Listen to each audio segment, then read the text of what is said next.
Le mélasma, je sais que je vous ai promis une recette maison pour vous débarrasser de ces taches-là.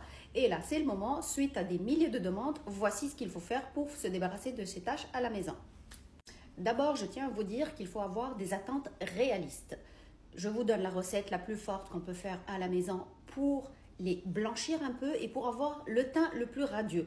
Mais ça n'a pas l'équivalence des médicaments prescrits par votre médecin pour les éclaircir. Pour cela, c'est un autre topic. Bien sûr, il y a des médicaments non sans nocivité qui sont capables d'avoir ce même résultat, mais au moins ça, c'est complètement anodin et vous ne pouvez pas vous faire mal. Et voilà la recette et je vous explique chaque ingrédient. Et oui, voici la recette du siècle. J'exagère, je sais, vous avez besoin juste de ça.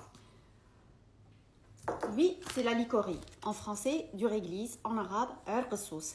Il existe dans tous vos sérums blanchissants sous un autre nom qui s'appelle le glabara, le Glycyrrhizia glabre. Excusez-moi, Glycyrrhizia glabre. Donc ça, c'est un élément très blanchissant. Ensuite, on vient à la tomate. Je vous ai déjà parlé de la tomate. La tomate contient de la vitamine C. C'est un des végétaux les plus riches en vitamine C. Pourquoi je n'utilise le jus est disponible? Pourquoi je n'utilise pas le citron? Parce que le citron peut irriter. On va prendre du jus de tomate. Une cuillère à soupe de cela, une cuillère à soupe de jus de tomate et ma fameuse pomme de terre. Ma pomme de terre où il y a la catécholase qui est un élément blanchissant en plus anti-acné. Rappelez-vous, on prend que la pelure de pomme de terre. On va mixer la pelure avec un peu de jus de tomate, une cuillère à soupe de ce jus-là. Et le nec plus ultra, le riz. Essayez de le prendre un riz organique. Vous allez le faire tremper la veille dans du lait ou l'idéal, le lait de soya parce que le lait de soya, il a des effets lifting. Voici la suite de la recette. Donc, mais j'ai oublié de vous dire que dans les tomates aussi, il y a de la bêta-carotène qui est un élément antioxydant.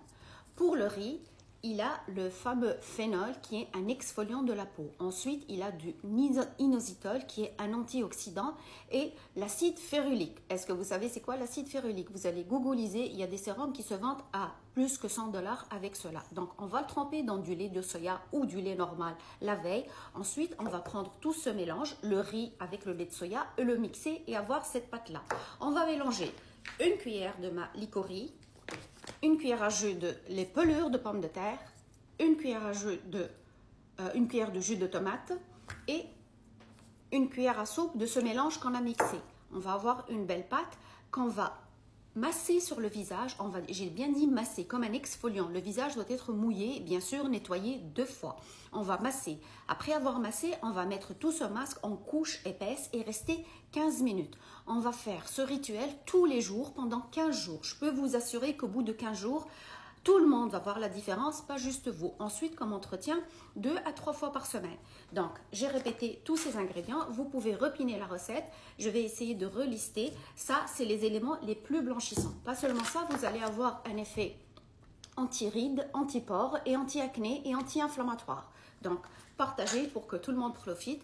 Vous allez googliser juste les noms scientifiques de ces produits-là et vous allez voir qu'ils existent dans beaucoup de sérums. Merci, au revoir. Avant le merci, au revoir, ce mélange se garde pour 3 jours. Tout ce qui est végétaux se garde juste pour 3 jours. Donc, essayez d'avoir ou des petites quantités ou être en groupe et faire une quantité que vous allez partager.